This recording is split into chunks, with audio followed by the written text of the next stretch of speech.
Hoop, maar ook verantwoordelikheid. Jeremia 29 vers 11 tot 13, wat ons verlede Sondag na gekyk het, sê, ja, ek ken die planne wat ek vir julle het, is die uitspraak van die Here. Dis planne van voorspoed en nie teenspoed nie, om aan julle 'n toekoms en hoop te gee. Julle sal my aanroep en kom en tot my bid, en ek sal na julle luister. Julle sal my soek en vind, as julle my met julle hele hart raadpleeg.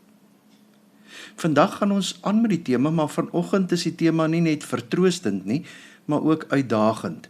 Vanoggend hoor ons weer die boodskap van hoop, maar ook van verantwoordelikheid. Dis 'n boodskap oor 'n God wat ons nie verlaat in ons nood nie, maar wat ook nie van ons verwag om passiewe ontvangers te wees nie. Ons dien 'n God wat ons hoop gee, maar wat ook van ons verwag om daardie hoop uit te leef in ons lewens en in die lewens van ander rondom ons. Die sentrale vraag wat ons vandag moet beantwoord is, hoe balanseer ons die waarheid dat God vir ons hoop gee met die realiteit dat ons self ook verantwoordelikheid moet neem? Kom ons begin eers weer by Jeremia 29 vers 11. Ja, ek ken die planne wat ek vir julle het, is die uitspraak van die Here. Dit is planne van voorspoed en nie teenspoed nie, om aan julle 'n toekoms en hoop te gee. Om die volle krag van hierdie woorde te verstaan, moet ons die konteks begryp. Die volk was in ballingskap in Babylon. Hulle het alles verloor wat vir hulle waardevol was, hulle land, hulle tempel, hulle vryheid, hulle identiteit as 'n onafhanklike nasie. Jerusalem, die stad van God, was verwoes. Die tempel, die plek waar God se teenwoordigheid gewoon het, was platgeslaan. Die mure was afgebreek, die mense was weggevoer na 'n vreemde land, honderde kilometers van hulle tuiste af. Stel jouself voor hoe hulle gevoel het, die trauma, die verlies, die verwarring. Waar was God? Het hy hulle vergeet? Het hy sy beloftes verbreek? Was daar nog 'n toekoms vir hulle as 'n volk? Dit was in daardie donkerste, mees desperaatste oomblik dat God sy profeet Jeremia 'n brief laat skryf aan die ballinge. En in daardie brief kom hierdie wonderlike woorde. Ek ken die planne wat ek vir julle het. Dit is planne van voorspoed en nie teenspoed nie, om aan julle 'n toekoms en hoop te gee. Let op die beklemtoning op ek.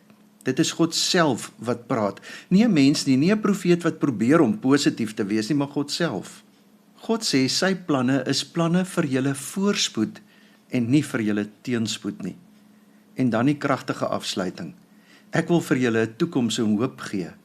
Dit kan letterlik vertaal word met om vir julle 'n einde en 'n verwagting te gee. Met ander woorde, 'n bestemming, 'n doel, iets om na uit te sien. Romeine 15 vers 13 sê Paulus, mag die God van hoop julle deur julle geloof met alle blydskap en vrede vervul, sodat julle hoop oorvloedig kan word deur die krag van die Heilige Gees. Let op hoe Paulus vir God beskryf, die God van hoop. Dit is nie net een van God se eienskappe nie, dis deel van sy wese. Hy is die fontein, die oorsprong, die bron van alle ware hoop. Die skrywer van Hebreërs beskryf dit in Hebreërs 6 vers 19 en 20 soos volg. Ons het hierdie hoop as 'n veilige en stewige anker van die siel, wat tot aan die binnekant van die voorhang sal ingaan. Dit is waar Jesus, ons voorloper, ter wille van ons ingegaan het. Dit is vas en ewig. Ons anker van verlossing is nie in onsself geanker nie, maar in Jesus Christus se kruisdood. Daardie dag is die gordyn wat mens en God van mekaar geskei het, weggeneem. Waarop is hierdie hoop gegrond? Petrus gee vir ons 'n antwoord in 1 Petrus 1 vers 3. Lofwaardig is die God en Vader van ons Here Jesus Christus. Dit is hy wat ons in sy groot ontferming deur die opstanding van Jesus Christus uit die dood opnuut verwek het, sodat ons 'n lewende hoop mag hê. Hier is die grond van ons hoop, die opstanding van Jesus Christus. Omdat Jesus uit die dood opgestaan het, weet ons dat God se beloftes waar is. Omdat Jesus oorwin het, weet ons dat ons ook sal oorwin. Omdat Jesus leef, kan ons met sekerheid sê dat daar 'n toekoms is. Dat die dood nie die laaste woord het nie. Dat alle verliese herstel sal word, dat alle trane afgevee sal word. Dit is geen goedkoop hoop nie. Dit is duur gekoop in die bloed van Christus. Dit is geanker in die grootste historiese gebeurtenis ooit, die opstanding van Jesus Christus uit die dood. Maar hoop bring ook verantwoordelikheid. God se hoop maak ons nie passief nie, dit maak ons juis aktief. Dit maak ons nie blote ontvangers nie, dit moet ons deelnemers in God se werk maak. Kyk wat sê God in Jeremia 29 vers 12 en 13. Ja, hy het vir julle hoop gegee, maar nou sê hy, julle sal my aanroep en kom en tot my bid, en ek sal na julle luister. Julle sal my soek en vind, as julle my met julle hele hart raadpleeg. Sien julle dit? God gee die hoop, maar ons moet bid, ons moet soek, ons moet verlang. Dit is nie 'n passiewe wag en kyk houding nie, dit is aktief, doelbewuste, volhardende geloof. Die probleem in ons tyd is dat baie Christene 'n soort wow geloof soek. Mense wil ervaar, mense wil sien en beleef. Hulle dink as hulle net genoeg glo, as hulle net die regte woorde bid, as hulle net positief spreek, dan sal God alles outomaties regmaak. Maar dit is nie hoe Bybelse geloof werk nie. Filippense 2 vers 12 en 13 vat hierdie spanning pragtig saam. Daarom my geliefdes, soos julle altyd gehoorsaam was, nie net in my teenwoordigheid nie, maar nou ook nog veel meer in my afwesigheid, werk met vrees en bewing aan julle verlossing. Want hy wat die gewilligheid en die optrede in julle bewerk soos hy dit goed vind, is God. Hier is die teenstelling. Werk met volle oorgawe aan julle verlossing en dit is God wat dit in julle bewerk. Beide is waar. Ons moet werk, maar wanneer ons werk, wanneer ons aan ons geloof werk, is dit eintlik God wat in ons werk. Dit is soos 'n kind wat leer loop. Soms kan pappa of mamma die kind se handjies vashou en help, maar die kind moet self sy voetjies beweeg. Moet self probeer om balans te hou, selfs wanneer pappa of mamma die kind ondersteun. Sonder die ouers sou die kind val, maar sonder die kind se eie pogings sou daar geen leer plaasvind nie. Jy het aktiewe geloof nodig. 1 Timoteus 4 vers 7 en 8. Vermy goddelose en dwaase metes. Oefen jouself om Godvreesend te leef, want liggaamlike oefening is wel in 'n geringe mate nuttig, maar Godvreesendheid is nuttig in alle opsigte. Dit hou belofte in vir die huidige en die toekomstige lewe. Hierdie woord wat met oefen vertaal is, verwys na die harde, volhardende oefening van atlete. Geen atleet word oornag 'n kampioen nie. Dit verg ure en ure van oefening, dissipline, opoffering. So ook met die Christelike lewe. Ons moet oefen om Godvreesend te leef. Dit beteken gereelde tyd in die woord. Nie net wanneer jy dit nodig het nie, getrou, volhardend. Joshua 1 vers 8 sê, hierdie boekrol van die wet mag nie uit jou mond verdwyn nie. Jy moet dit dag en nag mymerend prewel, sodat jy alles wat daarin geskryf is, nougeset kan nakom. Want dan sal jy voorspoedig wees op jou pad, dan sal jy sukses behaal. Maar ook volhardend gebed. Paulus skryf in 1 Tessalonisense 5 vers 17, bid sonder ophou. Dit beteken nie dat jy 24 uur per dag op jou knie moet wees nie, maar dat ons hele lewe moet een van voortdurende kommunikasie met God wees.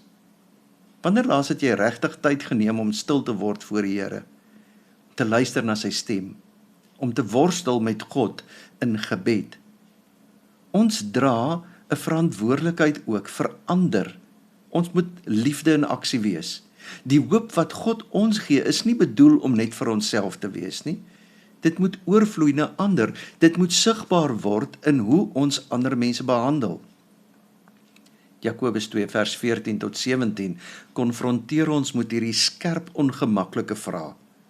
Wat baat dit my broers as iemand sê dat hy geloof het, maar hy het nie dade nie? Die geloof kan hom tog nie verlos nie.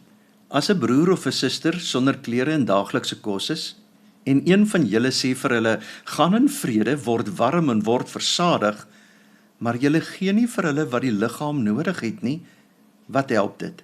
So is geloof alleen, as dit nie op dade uitloop nie, dood. Jakobus sê dat jou geloof waardeloos is, dood is, betekenisloos is, as dit nie lei tot praktiese omgee vir ander nie. Dit is nie genoeg om te sê ons glo nie, dit is nie genoeg om elke Sondag in die kerk te sit nie. As ons geloof nie sigbaar word in hoe ons ander mense behandel nie, en hoe ons oor ander mense praat nie, is dit geen geloof nie. Dit is mos makliker om oor mense te praat en van hulle te skinder, as om met hulle te praat. Jesus se voorbeeld hieroor was radikaal. Jesus identifiseer homself juis nie met die vooraanstaandes en die mense wat dink dat die son uit hulle uitskyn nie. Nee, Jesus sorg dat hy by diegene kom wat werklik verlossing en hoop nodig het. Jesus word gevind by die vreemdelinge, of die aflerkmense, die wat nie as belangrik genoeg geag is nie. Wanneer ons vir hulle iets doen, doen ons dit vir Jesus self. Wanneer ons hulle ignoreer, ignoreer ons ook vir Jesus. Hoe lyk jou godsdiens? Moet die kerk, die dominee en die kerkraad daar wees om jou te bedien? Of is jy daar om saam met die res van die liggaam van Christus, die wat soekende is, te bedien? Dit gaan nie oor jou teenwoordigheid nie. Dit gaan wel oor jou gesindheid wanneer jy teenwoordig is. Dit gaan nie oor jou betrokkenheid nie. Dit gaan eerder oor jou gesindheid wanneer jy betrokke is. Dit gaan nie oor jou geldelike bydrae nie. Dit gaan oor jou gesindheid wanneer jy gee. In Markus 12 vers 43 tot 44 sê Jesus, hy het sy disippels nader geroep en vir hulle gesê, ek sê vir julle dat hierdie weduwee, wat brandarm is, meer ingegooi het as almal wat geld in die offergawekis gegooi het. Want almal het uit hulle oorvloed ingegooi, maar sy het ten spyte van haar behoeftigheid alles ingegooi wat sy gehad het. Haar hele lewensonderhoud. Dit is gesindheid. Vir wie gee jy? Vir God of vir die kerk? God vra nie dat ons gee wat ons nie het nie, maar hy vra dat ons gee uit wat ons wel het, al is dit min. En dikwels is dit nie finansies wat mense die meeste nodig het nie, maar net iemand wat omgee, iemand wat luister, iemand wat saam huil. Wees getrou in die klein dinge, en God sal jou vertrou met die groter dinge. Een van die grootste uitdagings in die Christelike lewe is om die regte balans te vind tussen vertroue op God en ons eie verantwoordelikheid. Daar is twee uiterstes waarvoor ons moet oppas. Aan die een kant is daar die mense wat alles voor God se deur gaan lê en self niks doen nie. Hulle sê, God is in beheer, so ek hoef niks te doen nie.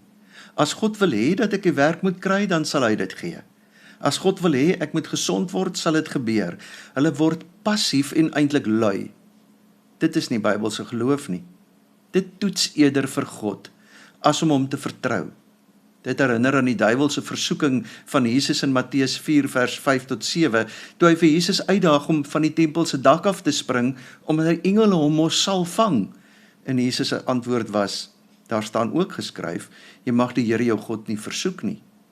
Aan die ander kant is daar mense wat na die ander uiterste gaan. Hulle dink alles hang van hulle af. Hulle word angstig, uitgebrand, desperaat. Hulle probeer alles beheer, alles beplan. Hulle wil vir alles voorsiening maak. Hulle vergeet dat dit God is wat in ons werk en dat ons sonder hom niks kan doen nie. Johannes 15 vers 5 sê, ek is die wingerdstok, julle die lote. Wie in my bly en ek in hom, hy dra baie vrug, want sonder my kan julle niks doen nie. Niks. Nie min nie, nie moeilik nie, niks. Nou wat is die Bybelse balans? Die Bybelse balans is om te werk asof alles van ons afhang, maar om te bid asof alles van God afhang. Beide is noodsaaklik.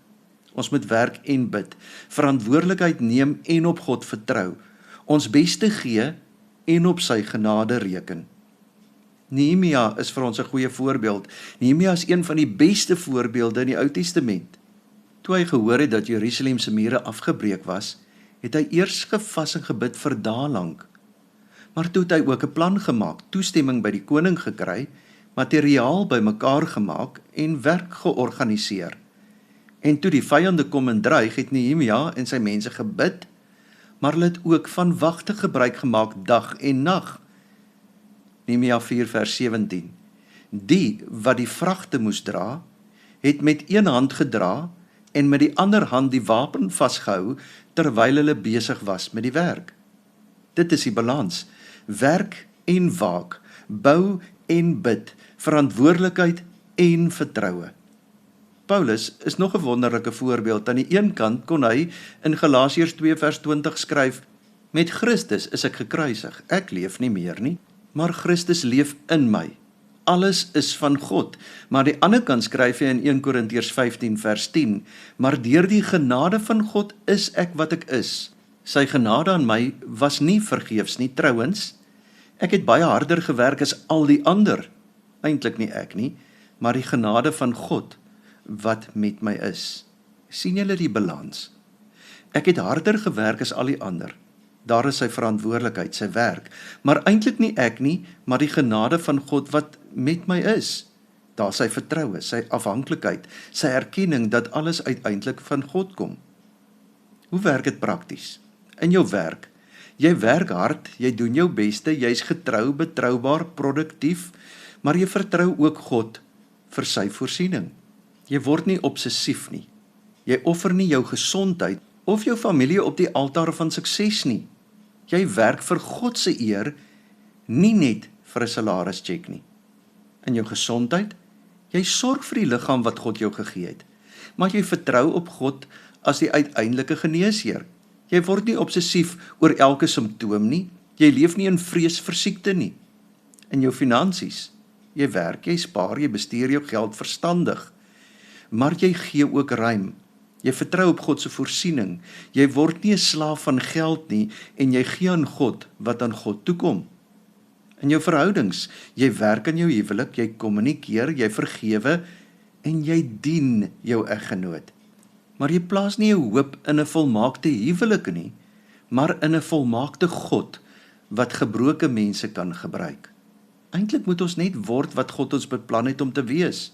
Galasiërs 5 vers 22, maar die vrug van die Gees is liefde, blydskap, vrede, geduld, vriendelikheid, goedheid, getrouheid, sagmoedigheid, selfbeheersing. 'n Paar praktiese stappe wat elkeen van ons vandag kan begin neem om hierdie waarheid uit te leef. Stap 1, herbevestig jou hoop in God.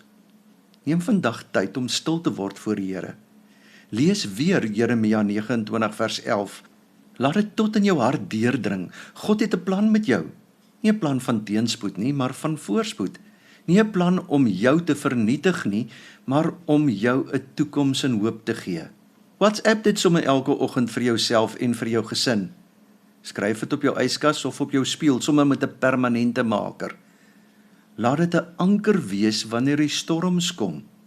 Stap 2. Identifiseer waar jy meer verantwoordelikheid moet neem. Vra vir die Heilige Gees om jou te wys waar jy moontlik passief geword het. Miskien is dit jou geestelike lewe. Jy dalk opgehou Bybel lees en opgehou bid. Miskien is dit jou gesondheid. Miskien is dit jou werk. Miskien is dit jou verhoudings. Dalk het jy toegelaat dat bitterheid of onvergewensgesindheid jou lewe oorneem. Neem vandag die besluit om reg te maak. Nie môre nie, nie volgende week nie, maar vandag. Al is dit 'n klein tree, neem dit. Stap 3. Soek een persoon wat jy kan help. Kyk rondom jou. Wie het jou hulp nodig? Wie sukkel? Wie is eensaam? Vir wie kan jy hierdie week 'n seën wees? Dit hoef nie iets groots te wees nie. Miskien is dit net 'n telefoonoproep na iemand wat alleen is. Miskien is dit 'n maaltyd vir 'n gesin wat sukkel. Miskien is dit help met vervoer vir iemand wat nie 'n motor het nie. Miskien is dit net luister na iemand wat wil praat. Stap 4. Soek iemand wat jou verantwoordbaar hou. Jy kan nie hierdie reis alleen loop nie. Vind iemand, 'n vriend, aan wie jy verantwoordbaar kan wees. Iemand wat jou kan vra, hoe gaan dit nou met jou Bybelleestyd?